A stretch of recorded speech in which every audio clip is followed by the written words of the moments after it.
Hello friends, I am doctor Anushree Pal Rana. আমি homeopathy practice করি এবং আমাদের হোমিওপ্যাথিতে মাইন্ডের উপর ডিপেন্ড করে আমরা মেডিসিন দিই। Homeopathy treat the patient, not the disease. তো আমরা পেশেন্টকে কালচার করি এবং পেশেন্টের মাইন্ডের উপর বিশেষ করে জোর দিয়ে ওটার উপর ভিত্তি করেই বেস করেই আমরা সব মেডিসিন সিলেক্ট করি।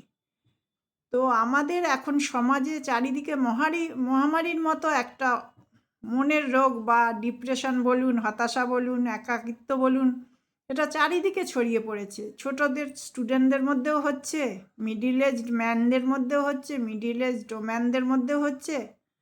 এটার মেন কারণ হচ্ছে আমরা এখন সিঙ্গেল ফ্যামিলিতে বিলং করি। আগেকার দিনে জয়েন্ট ফ্যামিলি ছিল, চারিদিকে আমাদের মনটা ডাইভার্ট হয়ে থাকতো। পড়াশোনার সময় পড়াশোনা, একটু খেলাধুলো, দাদু ঠাকুমার সঙ্গে খেলাধুলো, একটু গল্প করা, জেঠু জেঠিমা কাকু সবার সঙ্গে কথা বলা। ওই জন্য আমরা নিজেদেরকে নিয়ে একাকিত্বটা লাগতো না।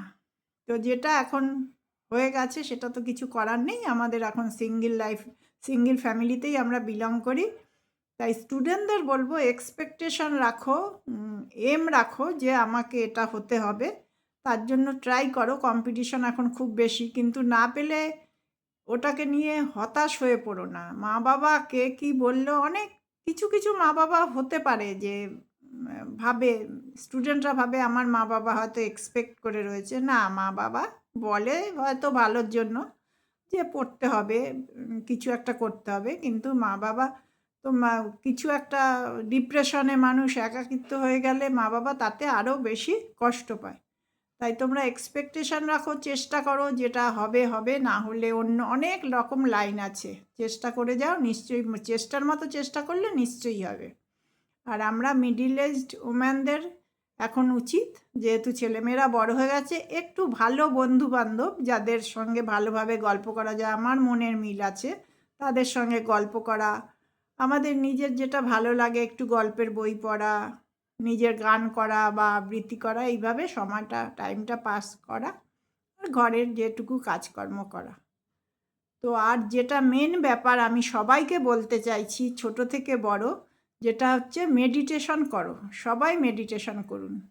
মেডিটেশন করতে গিয়ে যদি মাইন্ডটা ডাইভার্ট হয়ে যায়, তাহলে ডিপ ব্রিদিং করবেন। তখন নিঃশ্বাস প্রশ্বাস, ইন্সপিরেশন এক্সপিরেশনের দিকে লক্ষ্য রাখবেন, ডিপ ব্রিদিং হচ্ছে কি না, তাহলে মেডিটেশন কিছুটা হয়ে যাবে। প্রতিদিন যদি টাইম করে 5 মিনিটও করা যায়, তাতেও আমরা অনেক ভালো থাকি। যাকে এরপরে আসছি আমার হোমিওপ্যাথি মেডিসিনের কথায়।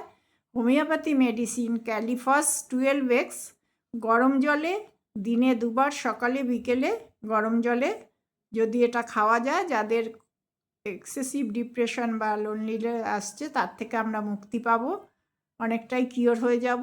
ক্যালিফস 12x 8 tablet in warm water at 2 times daily. আর একটা pulsatilla 200 before dinner, half an hour before dinner. রাতে ভাত খাওয়ার আধ ঘন্টা আগে পালসেটিলা 200 2-3 ফোঁটা খেয়ে নেব। এরকম করে আমরা কিছুদিন খেলেই দেখা যাবে কমে যাবে। এবং তারপরে কি করতে হবে, তার জন্য যদি কারুর প্রবলেম হয়, কারুর প্রয়োজন হয়, আমার সঙ্গে অবশ্যই কন্ট্যাক্ট করতে পারেন, যে কোনোভাবে ইনবক্সে মেসেজ করে। সবাই সুস্থ থাকুন, ভালো থাকুন, এটাই চাই। পৃথিবীটা ভালো থাকুক, সবাই আপনারা সুস্থ থাকলে আমিও সুস্থ থাকবো, আমরা সবাই সুস্থ থাকবো। নমস্কার। ভিডিওটি ভালো লাগলে লাইক, শেয়ার অ্যান্ড সাবস্ক্রাইব করে দেবেন।